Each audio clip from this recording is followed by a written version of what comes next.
Hi, I'm Bobb Vergiels, and you might not recognize my face, but you may have heard me in my 11 years with the Detroit Tigers, my almost 17 years with Wayne State University in a number of different sports, and my 10 years with the University of Michigan doing basketball, gymnastics, and baseball. On the game clock today is Rick Corkisville. On the play clock is Alan Lukowski, and I'm your announcer today, Bobb Vergiels. Is it 10? 11. 11? No, 11. Rush 11, middle. Come Griffin, hitting quarterback. Takes the snap and takes it in from 2 yards out. There's a touchdown for your Warriors. A long time ago, I announced roller hockey in Port Huron, and the young man who did football here was my understudy. He got sick one day, couldn't do a Wayne State game. I came in, did the Wayne State game, football, and been here ever since.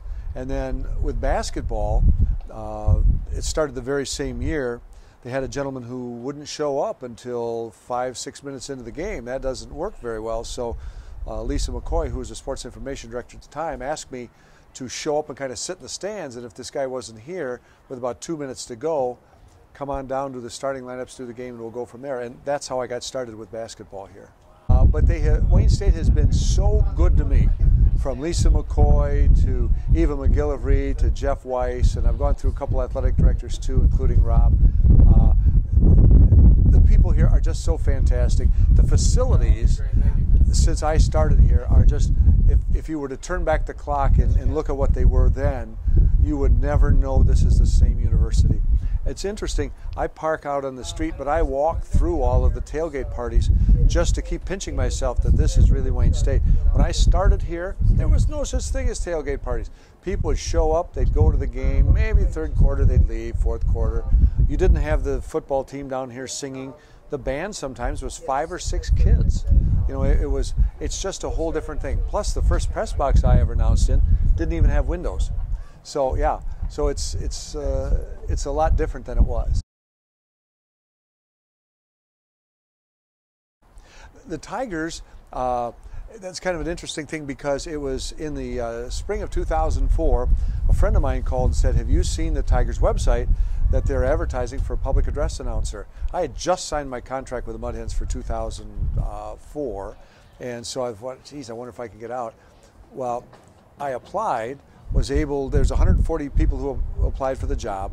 I think about a dozen of us got interviews, another 5 of us got auditions in the stadium, and then on April 1st they called me and said, you have the job. Well, unfortunately for me, it was somebody from the HR department who called, and it's nobody I had met before. So I said, okay, who the bleepity bleep is this, and why are you messing with me on April Fool's Day? But I indeed did get the job. It was rather difficult going from the Mud Hens to the Tigers. You wouldn't think so, but the difference between the minor league announcing and the major league announcing is just a huge chasm, huge. And people don't realize it, that it's different. You have to be more entertaining in the minor leagues, but you're kind of, I won't say an afterthought, but in the major leagues, you don't set the standard. You introduce batters, you do things between innings, but in the minor leagues, you are totally an entertainer.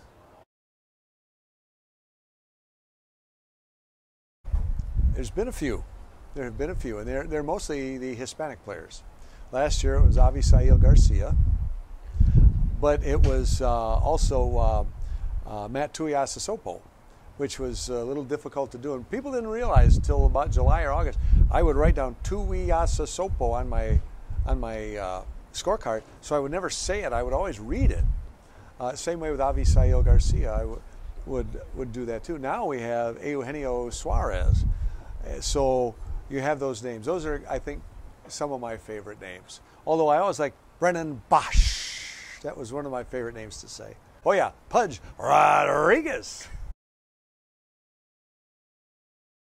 I like getting to know some of the athletes.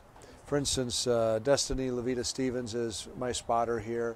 Over the years, I've had other student athletes who have been my spotters. Danny Williams, who was a catcher for the softball team a few years ago. Amari Redfield, who played basketball last year, was my spotter for a couple of years. I've really enjoyed Jasmine McCall. I've really enjoyed working with the athletes and getting to know them really well. And after all of the years I've been announcing, it's been almost 25 years now, still the team that's my favorite is whatever team is the Wayne State women's basketball team.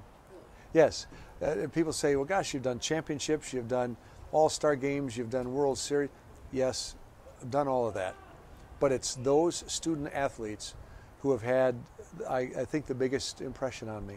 And they're real people. They have tremendous athletic gifts, but they're not so big that they're non-approachable. To be able to announce Joique Bell, and remember that as we're sitting here in this press box, I can see my 3 Detroit homes. I'm at Adams Field, but I can see Ford Field and I can see Comerica Park. And how cool it is to look and see just how close Ford Field is, but how far it must be to go from here to there for Joique Bell. I tell you, I am so happy for him every time he touches that ball. He's a National Football League player, and by golly, he's earned his way, and he continues to earn his way.